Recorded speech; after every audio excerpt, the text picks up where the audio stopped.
All right, so are you ready to dive deep into a book all about energy? Always up for an energy boost, especially the good kind. That's what we're talking about today, good energy. The surprising connection between metabolism and limitless health. By Dr. Calley Means and Calley Means, It's getting a ton of buzz, even big names in nutrition are raving about it. like Kelly LeVet. Yeah, she was particularly impressed with the sections on autoimmunity and metabolic health. Important stuff. Definitely. And it's something we need to be talking about more, especially given, the state of health in America. You're talking about those statistics. 6 in 10 adults struggling with chronic illness. Yeah, half of us facing mental health challenges at some point in our lives. And then there's that big one. Oh, yeah. The elephant in the room, 74% of Americans are either overweight or obese. It paints a pretty bleak picture. It does, but the good news is that this book offers a new perspective. It challenges the idea that this is just our inevitable fate. Right. It argues that it's not about our genes. It's a mismatch between how we live today and how our bodies are actually designed to function. That's where the concept of good energy comes in. It's not just about feeling peppy and energetic. It's about how well our cells are producing and using energy. Think of it as cellular efficiency. I like that cellular efficiency. And when that process gets disrupted, that's when we end up with what the book calls bad energy. Yeah, so it's like our cells are running on fumes instead of high-octane fuel. A perfect analogy. So things like bad diet, lack of sleep, chronic stress, even exposure to all those forever chemicals, those contribute to this bad energy buildup. All of those, yeah. And to illustrate this, the book uses a case study of a patient named Sophia. Okay, tell me about Sophia. Sophia was dealing with recurring sinus infections. Oh, those are the worst. They are. And doctors just kept treating the infections without addressing the root cause. Which was? Her metabolism. It was a mess. So she was basically running on bad energy, and that made her more susceptible to getting sick. Exactly. It's like putting a Band-Aid on a bullet wound, you know. You're treating the symptom, but not the underlying problem. That's a great way to put it. So how does the book explain why this happens? Why are so many of us stuck in this cycle of bad energy? It breaks down cellular health into 3 core processes. Okay, I'm ready to get scientific. First, there's mitochondrial function. Those are the tiny powerhouses in our cells, right? Exactly. They're responsible for converting food into usable energy. Got it. What's the second process? Inflammation. Our body's natural response to injury or infection. Right, but when it becomes chronic, it's like having a constant low-grade fire smoldering inside, damaging your own tissues. Yikes, that's a scary visual. Okay, what's the third process? Oxidative stress. That's damage from those unstable molecules. What are they called? Free radicals. Free radicals, right. Like rust forming on a car. Another great analogy. So we've got these 3 processes, mitochondrial function, inflammation, and oxidative stress, that are all interconnected and essential for cellular health. And the book lays out 10 environmental and lifestyle factors that can mess with these processes and lead to bad energy. 10. Okay, I need to hear about these. What are the major culprits we need to be aware of? Well, the usual suspects are, processed foods. And lack of sleep. Oh, yeah, lack of sleep for sure. Yeah. But there are also less obvious ones, like environmental toxins, things like pesticides. PFAS. Yeah, those forever chemicals. It's crazy to think how these seemingly unrelated things can have such a huge impact on our health, all the way down to the cellular level. It is. And the book dedicates a lot of time to one of the biggest players in the good energy equation, blood sugar. Oh, blood sugar is a hot topic these days. And for good reason. Because if those mitochondria aren't functioning properly, they can't convert food into energy efficiently. Right, leading to blood sugar problems. And that's where insulin resistance comes in. It's like insulin is a key that unlocks our cells to let glucose in for energy. Exactly. But when our cells become resistant to insulin, glucose can't get in as easily. And our blood sugar levels start to rise. And if that happens chronically, it's linked to so many health issues. What I found really eye-opening in the book was when Dr. Means talked about her own struggles. Oh, yeah. She dealt with weight gain, anxiety, even depression, things that many of us experience but just kind of brush off as normal. Like it's just part of being an adult in the 21st century. Right, but she makes this powerful connection between those personal experiences and this larger trend of normalized dysfunction in our society. It's like we've come to accept these symptoms as a given. When they're actually warning signs that something's off, like a canary in a coal mine. Our bodies are trying to tell us something. Exactly. And this leads us to another fascinating connection with the gut-brain axis. Oh, this is a good one. I'm ready to hear all about it. It boils down to this: the bacteria in our gut have a huge influence on our brains. Really. So our gut health can affect our mood, our focus, our mental well-being. Absolutely. They actually play a key role in producing neurotransmitters. Those are the chemical messengers in our brain. Right. And here's a mind-blowing fact. Over 90% of serotonin, that feel-good hormone, is produced in the gut, not the brain. Oh, that's wild. So a healthy gut is crucial for a healthy mind. Absolutely. And the book goes on to explore how bad energy manifests in specific conditions, right? It's a pretty extensive list. Yeah. We're talking hearing loss, autoimmune diseases. Lots Hashimoto's. Yep. Hashimoto's, PCOS, infertility. Wow, this is way beyond just feeling a little sluggish. It is. And it goes on childhood obesity, fatty liver disease, even Alzheimer's. And wasn't there something about COVID-19 too? Yeah, the book highlights that a staggering 80 to 100% of COVID deaths were in people with pre-existing conditions. And many of those were metabolic in nature? It's a sobering reminder that metabolic health is crucial, especially in today's world. Sure. The book also shares the story of Dr. Means' mother who battled pancreatic cancer. It's a really powerful story. She uses it to emphasize the limitations of conventional medicine's siloed approach. Doctors often treat individual symptoms without considering the interconnectedness of metabolic issues. Right. So it's not enough to just address the symptoms. We need to understand how everything is connected and treat the root cause. And that's where the book gets a little controversial. Oh, I love a good controversy. It challenges the conventional healthcare system. Especially when it comes to managing chronic diseases. It argues that the system is biased toward interventions, Surgeries and medications. Yeah, even when lifestyle changes might be more effective. It's about those financial incentives driving treatment decisions. The book shares some pretty shocking anecdotes about doctors being pressured to perform procedures and prescribe drugs. It's thought-provoking, for sure. It even mentions those alarming doctor suicide rates, suggesting a possible link to disillusionment with the current model. It's a bold statement. It is, but it underscores a crucial message. We need to be informed patients and advocate for our own health. We can't just blindly follow every doctor's orders. Right. Part of that is understanding our own lab results, not just accepting a normal or abnormal label. Exactly. The book does a great job breaking down those key metabolic markers. Triglycerides, HDL cholesterol, fasting glucose. Yeah, it shows us what those optimal ranges are, which are often different from what's considered simply normal. It's about becoming more bioobservable. Using our lab data to truly understand what's happening inside our bodies. And one of the big takeaways is the importance of testing fasting insulin. Which is often overlooked, right? It is, but it can be an early warning sign for insulin resistance. Catch it before it becomes a bigger problem. Exactly. The book also talks about using CGMs, those continuous glucose monitors. To see how our blood sugar fluctuates throughout the day. Right. Which brings us to food, the information superhighway for our bodies. I love how this book reframes food, not just as calories or macros, but as information that impacts our cells. It's a whole new way of looking at what we eat. Right. Different food components, like fats and fiber, actually act as signaling molecules that can influence our health. It's fascinating, isn't it? It is. But as the book points out, having that conversation with our food is getting harder in today's environment. Oh, yeah. We're dealing with nutrient depletion in conventionally grown foods, long transportation distances, and food companies that are engineering food to be addictive. Triggering those blood sugar spikes and crashes. It's a recipe for bad energy. So how do we navigate this tricky food landscape and choose foods that support good energy? The book actually keeps it pretty simple. Okay, good, because I need simple. It emphasizes whole, unprocessed foods. Like Organic fruits and vegetables, nuts and seeds, pasture-raised meats, wild-caught fish, the good stuff. Got it. Back to basics. And it also stresses the importance of water quality. Wait, water quality? I'm intrigued. How does that factor into good energy? There's actually a surprising connection between dehydration and obesity. Really? Tell me more about that. When we're dehydrated, it can lead to increased fructose production.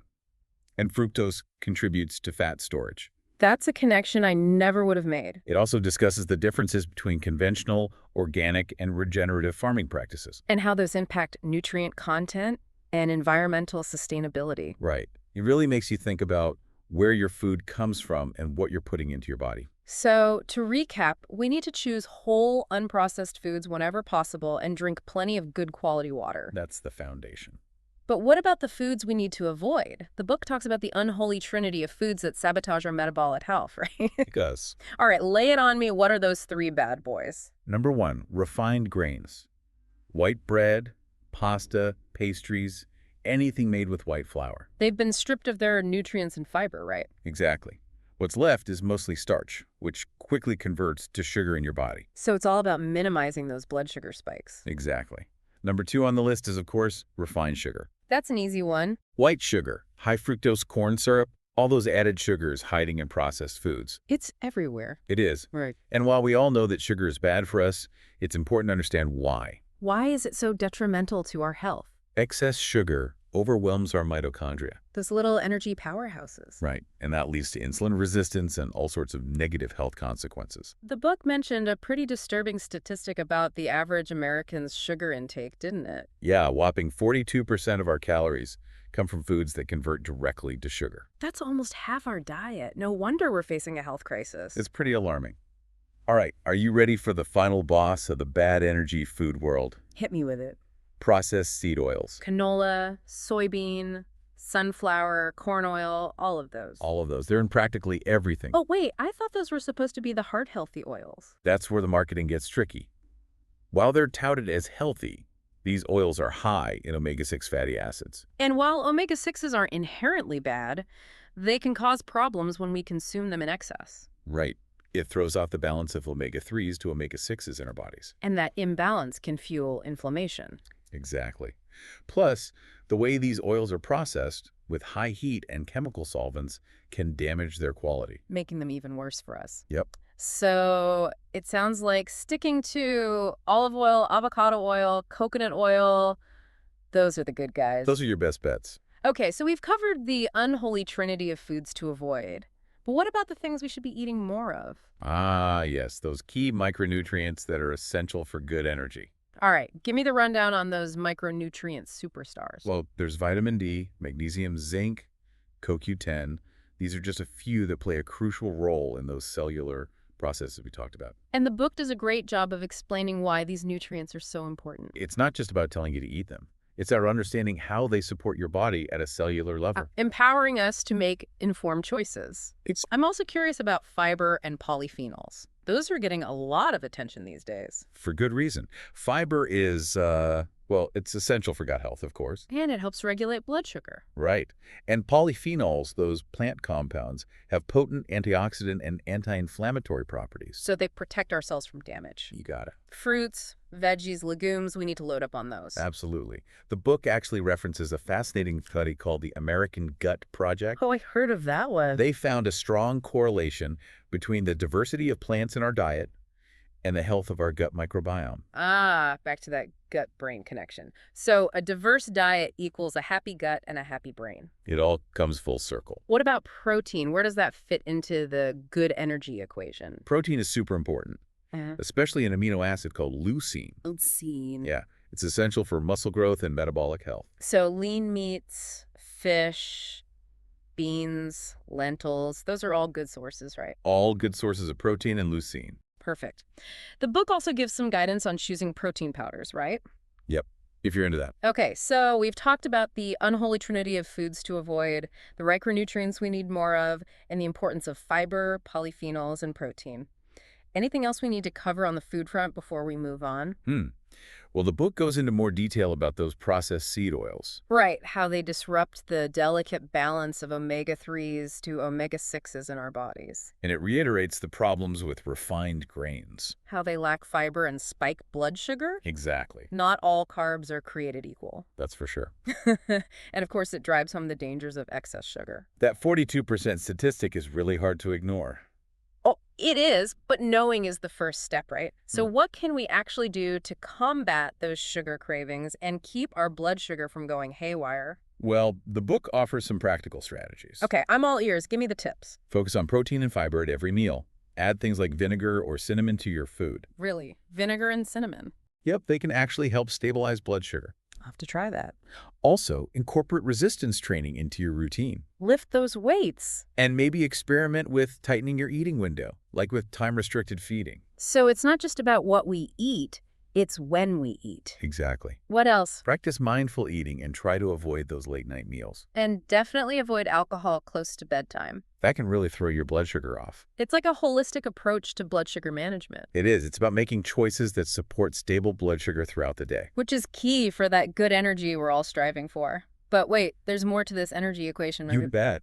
We haven't even touched on one of the most fascinating aspects, our biological clocks. Okay, bring on the biological clocks. I'm ready to learn how light, sleep, and even meal timing play into all of this. Get ready for a deep dive into your internal rhythms. Okay, biological clocks, you said. This whole idea that our bodies have their own internal rhythm is fascinating. It is pretty amazing, isn't it? And more intuitive than you might think. Oh, in what way? Well, think about it.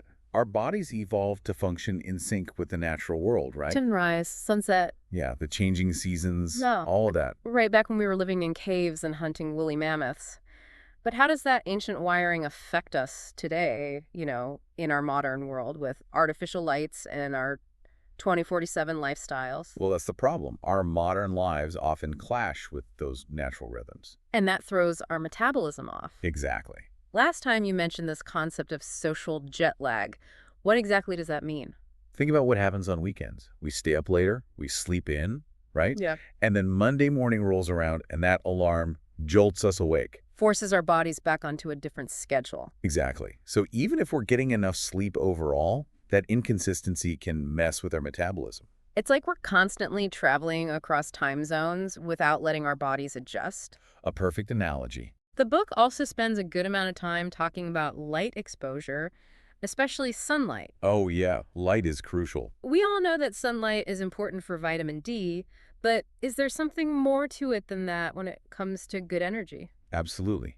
Light acts as a powerful signal to our bodies. In what way? It sets our internal clock. So getting natural sunlight, especially in the morning, is crucial for syncing our internal clocks with the natural world. It's like hitting the reset button every day. Okay, I'm going to try to be better about that. Get some sunshine first thing in the morning. It can make a big difference.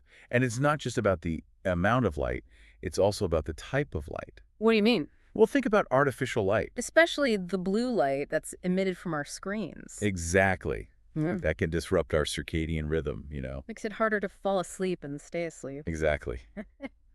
Which brings us to sleep. Sleep. Arguably the most essential element of this whole good energy equation. Its foundation. The book really dives into how sleep deprivation affects everything from, you said those tiny whatchamacallits? Mitochondria, to our hunger hormones. It really does. And it doesn't sugarcoat the consequences of not getting enough sleep. Not at all. The book highlights some pretty startling research. Like what? Well, there were these studies that showed visual evidence of destroyed mitochondria in sleep-deprived mice. Wait, destroyed mitochondria? That sounds intense. It is. It makes sense, though, How so? Those little powerhouses in our cells need time to recharge, just like we do. You can't run a car 24/7 without burning out the engine. Exactly. So what else does the book say about sleep and its connection to our metabolism? Well, it highlights how even just a few nights of poor sleep can significantly impair insulin sensitivity. Really? Just a few nights? Yep. They found that it can lead to metabolic changes that resemble prediabetes. Seriously. I always thought prediabetes was a much more gradual thing. It's a pretty big wake-up call for a lot of people. It is. Especially when we consider that insulin resistance is a major driver of those chronic diseases we talked about before, heart disease, type 2 diabetes. Even some types of cancer. So it's not just about getting enough sleep, it's also about consistency. Quality and consistency, making sure we're getting that deep restorative sleep our bodies need. So how do we do that? The book offers some practical advice, right? It does. Starting with tracking our sleep patterns. Oh, like with one of those wearable devices. Yep, or even a simple sleep journal. Just something to help you become more aware of your sleep habits. So you can start to identify those patterns that might be sabotaging your sleep. Exactly. And once you have that awareness, you can start creating a consistent sleep schedule. Even on the weekends. Especially on the weekends. Yeah. That's where that social jet lag comes into play. Right. The book also talks about optimizing your sleep environment. What does that mean exactly? Making sure your bedroom is dark, quiet, and cool. Okay, so blackout curtains, a white noise machine, maybe a fan for some cool air. Got it. Exactly. And of course, avoiding caffeine and alcohol before bed. Those are the usual suspects. They are. And don't underestimate the power of a relaxing bedtime routine. A warm bath, reading a book, listening to calming music. Those can all help signal to your body that it's time to wind down. So we've got light and sleep. What else plays into this whole biological clock thing? Well, meal timing is another key factor. There are optimal times for our bodies to handle those blood sugar spikes. Exactly.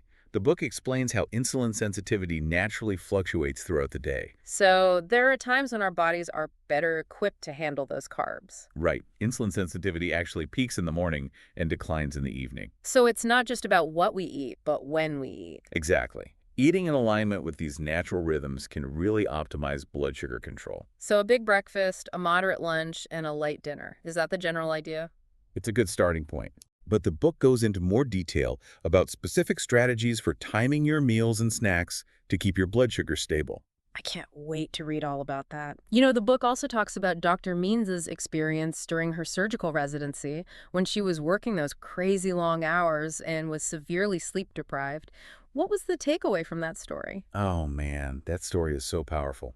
It is. I think what makes it so compelling is that it illustrates the impact of sleep deprivation on our cognitive function and even our empathy. Yeah, she describes a situation where her supervising physician, who was also sleep deprived, seemed more concerned about getting back to sleep than about the loss of a patient. It's a pretty stark reminder that when we push ourselves beyond our limits, sacrificing sleep in the process, we not only compromise our own health, we also diminish our ability to connect with others on a human level. It really makes you think, doesn't it? We often wear our busyness as a badge of honor. But the truth is, chronic sleep deprivation can make us less effective, less compassionate, and less present in our lives.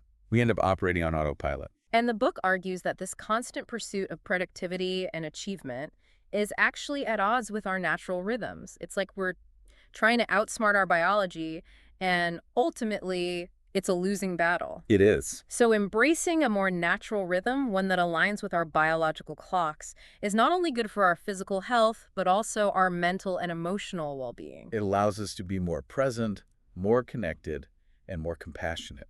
Which brings us to another important aspect of good energy movement. Ah, yes, movement.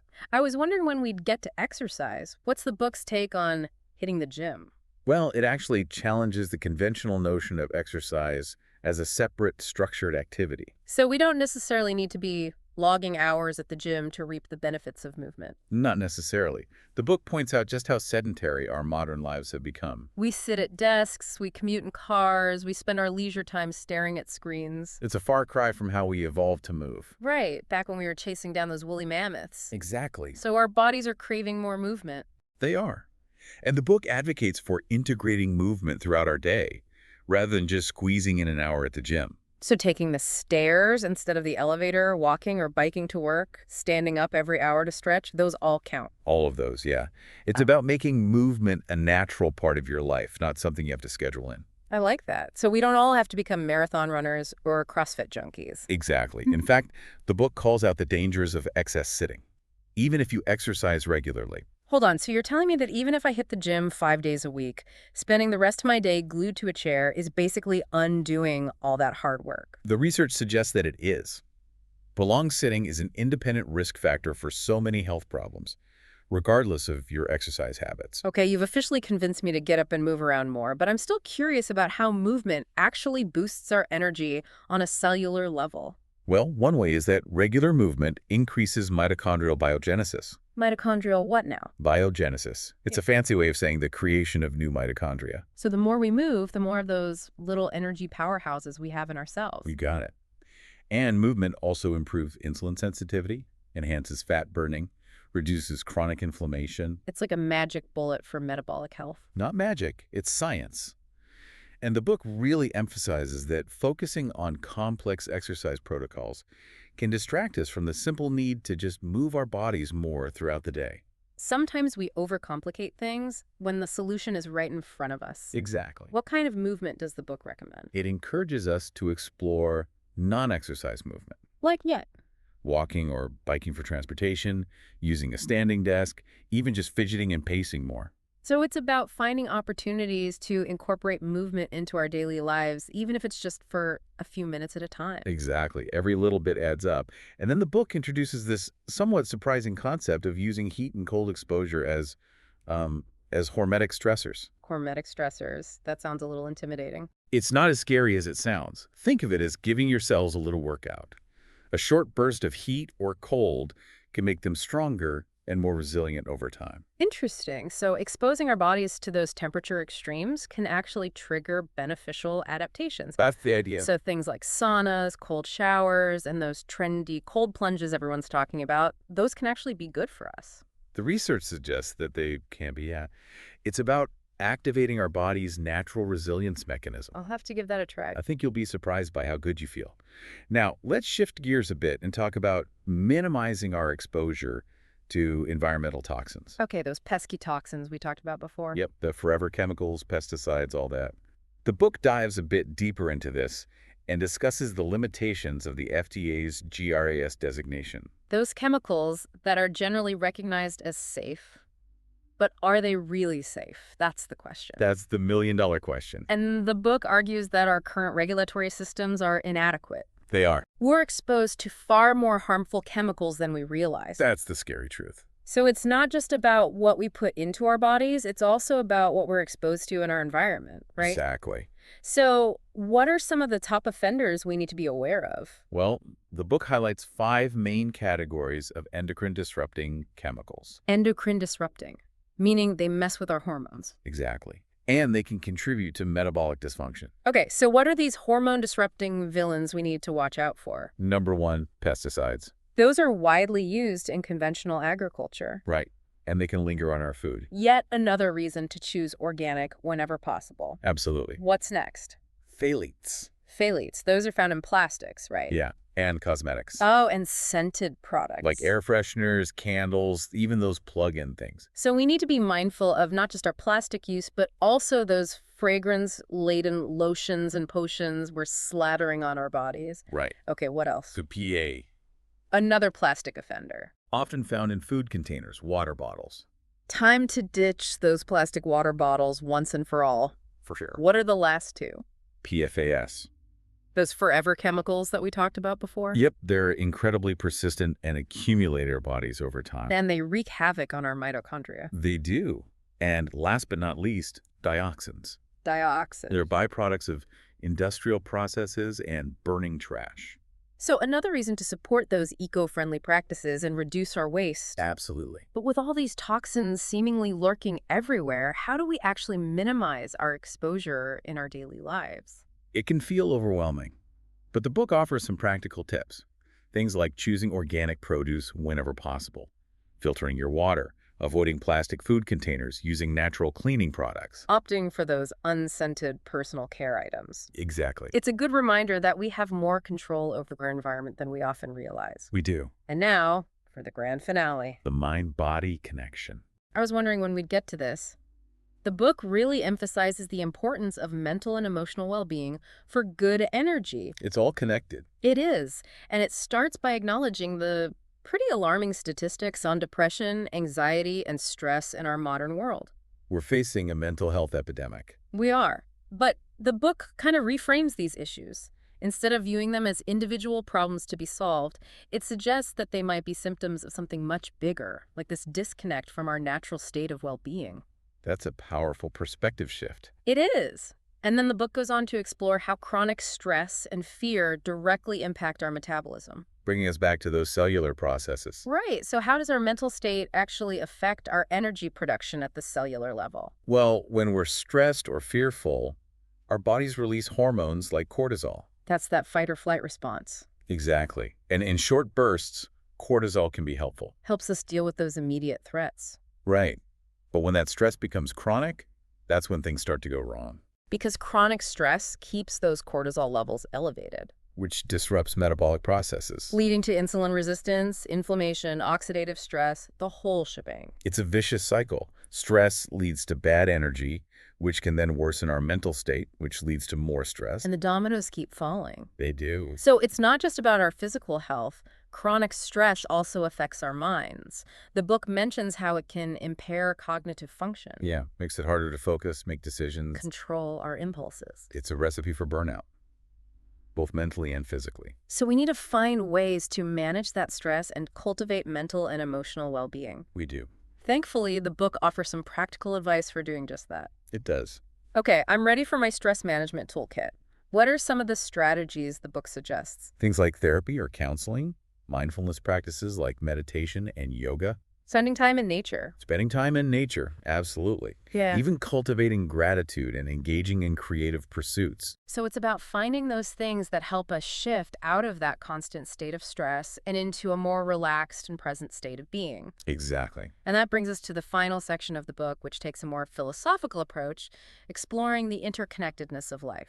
And the power of recognizing our unity with nature. This is the part I'm really excited to talk about. It's beautiful. It is. The book shares Dr. Means' personal experience with her mother's passing and the profound insights she gained about life and death. It's so beautifully written and so thought-provoking. It is. She talks about the cyclical nature of life and how we're constantly dying and being reborn at the cellular level. It's a powerful reminder that we're all part of something much larger than ourselves. We're connected to everything and everyone in this really profound way. We are, and I think the book really encourages us to shift our perspective from one of fear and scarcity to one of connection, abundance, and fearlessness. It's about letting go of the illusion of separation and embracing the interconnectedness of all things. And I think that's really at the heart of good energy. It is. When we recognize that inherent unity with nature and with each other, when we move from a place of fear to a place of love and compassion, that's when we truly unlock our potential. I agree. That's a really beautiful message to carry with us as we embark on our own good energy journey. It is. But the book doesn't just leave us with these philosophical insights. It provides a practical roadmap, right? It does. It introduces a 4-week plan for implementing all these good energy habits we've been talking about. So it's not just about knowledge, it's about action. Exactly. And week 2 focuses on eliminating those 3 big offenders: refined grains, refined sugars, and processed seed oils. Laying the foundation with our diet, Right. making those foundational changes to support good energy from the ground up. And then in weeks 3 and 4, you start to incorporate those healthy habits from other areas, like sleep, movement, stress management. That's a more gradual, step-by-step approach. It is. And it's all about building momentum. Finding what works best for you and your lifestyle. Exactly. And the book introduces this interesting concept called the hierarchy of competence. Oh, yes. It's a framework for understanding how we develop skills. And we can apply this to building healthy habits. Exactly. There are 4 levels. At the first level, we're what's called unconsciously incompetent, Meaning, meaning we don't even know what we don't know. We're making unhealthy choices without even realizing it. oh, I've been there. We all have at some point. Yeah. And then level 2 is conscious incompetence. So we know what we should be doing, but we're not quite there yet. Exactly. Level 3 is conscious competence. So now we're actively practicing that new skill. And we're getting better at it, right? Yes. And finally, level 4, the holy grail. Unconscious competence. The habit has become second nature. You do it effortlessly. Like brushing your teeth, you don't even have to think about it. Exactly. So the goal is to move from that unconscious incompetence to unconscious competence for all of those good energy habits. I love that. So the book provides some tools to help us assess where we're at and track our progress, Wow. right? Those surveys to help us pinpoint those areas where we need to improve. And trackers to monitor our progress. It's all about self-awareness, isn't it? It is. And the book also emphasizes the importance of food journaling. Oh yeah, the detailed tracking of everything we eat.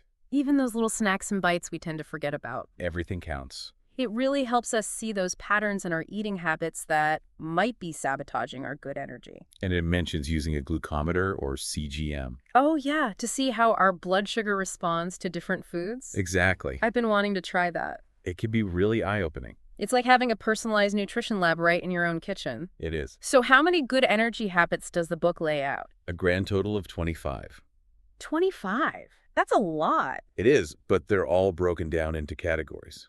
Like what? Food, movement, sleep, stress management, relationships, toxin exposure, mindset. Wow, it really covers all the bases. It does.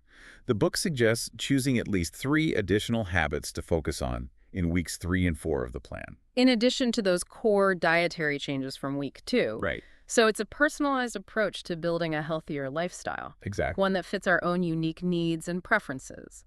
Now, for those of us who struggle with meal planning, does the book offer any guidance on creating balanced, low glycemic meals? It does. Okay, good. It gives you tips for creating meals that support good energy. What are some of the key components? Well, you want to focus on micronutrient-rich foods, Fruits, vegetables, herbs, spices. Exactly. And healthy proteins, healthy fats, fiber, and fermented foods. So we're aiming for a variety of nutrient-dense foods that help keep our blood sugar stable. You got it. Does it include any recipes? It does. Oh, perfect. Lots of delicious and easy recipes. There's this chia seed pudding that sounds amazing. Chia seed pudding, that's a good one. What else? Grain-free pancakes. For a healthier breakfast option. Exactly. Yeah. And then there's this salmon hand roll recipe that looks absolutely incredible. Those all sound delicious. I'm definitely going to have to check those out. What about those of us who struggle with behavior change, sticking to those new habits? Does the book offer any strategies for that? Oh, it does. Okay, good. Because that's always the hardest part. It is. It introduces a few different techniques, like the tiny habits method. Tiny habits. Yeah, it focuses on making small, incremental changes to build momentum. So instead of trying to overhaul your entire life overnight, you start with tiny, manageable steps. Exactly. I like that. What else? There's habit stacking. Habit stacking. Yeah, it's about linking a new habit to an existing routine so it's easier to remember. So like doing 10 squats every time you brush your teeth. Exactly. Love it. And of course, it emphasizes the importance of accountability partners. Because it's always easier to stick to those goals when you have someone cheering you on, right? Yeah, absolutely. Yeah. And finally, the book reminds us to celebrate our successes. Yes. Reward ourselves for those positive changes we're making. Exactly. We often get so focused on what we're not doing yet that we forget to acknowledge how far we've come. So it's not about perfection, it's about progress. Progress over perfection. And that's what this book is all about. Empowering us to take control of our health and unlock our good energy potential. Wow, that was quite the journey. From tiny mitochondria to the vast interconnectedness of life itself. I know, right? It's amazing how it all ties together. It is. So, as we wrap up our deep dive into good energy, what's the most important message for our listeners to take away from all of this? That we're not powerless when it comes to our health. We have the power to make choices. Choices about our food, our movement, how we manage stress. Even how we think. All of those things can impact our energy production and overall well-being. It's about recognizing that our bodies are incredibly resilient, capable of amazing things when we give them the right support. And this book gives us the tools to do just that. It's like a guidebook for reclaiming our health and vitality. A toolkit, a source of inspiration, whatever you need it to be. It reminds us that we have more control over our health than we often think. Way more. And it's not just about individual health, right? The book touches on something much bigger. This idea of shifting from a me focus to a we perspective. Exactly. Recognizing our interconnectedness with each other and with the natural world. When we care for ourselves, we're also caring for the planet and for everyone around us. I love that. It brings us back to that core message of good energy. It's not just about feeling energized, it's about cultivating a state of well-being that ripples outward. It's about creating a more vibrant and healthy world for everyone. So as Dr. Means asks in her book, what does good energy feel like to you? It's such a great question. It's personal, but it's also a call to action. It's an invitation to explore what it truly means to thrive, right? Physically, mentally, emotionally. And it all starts with those small daily choices we make. Choosing real food over processed junk. Moving our bodies in ways that feel good. Prioritizing sleep. Managing our stress in healthy ways. Cultivating gratitude. It's about those simple things that make a big difference over time. And as we make those choices, we start to feel the ripple effects, don't we? We do. Our energy expands, our health improves, we have more capacity for love and compassion. It's a beautiful thing. It is. It reminds us that we're all in this together, and we have the power to create a healthier and happier world for ourselves and for future generations. It all starts with cultivating good energy. Well said. And for those listening who want to dive deeper into this, the book's website has a ton of great resources. Recipes, habit trackers, even a community forum. It's a great place to connect with others on this journey. Well, thank you for joining us on this deep dive into good energy. It's been a pleasure. We hope you found it informative and inspiring, and maybe even a little life-changing. Until next time, stay curious, keep learning, and keep those energy levels high.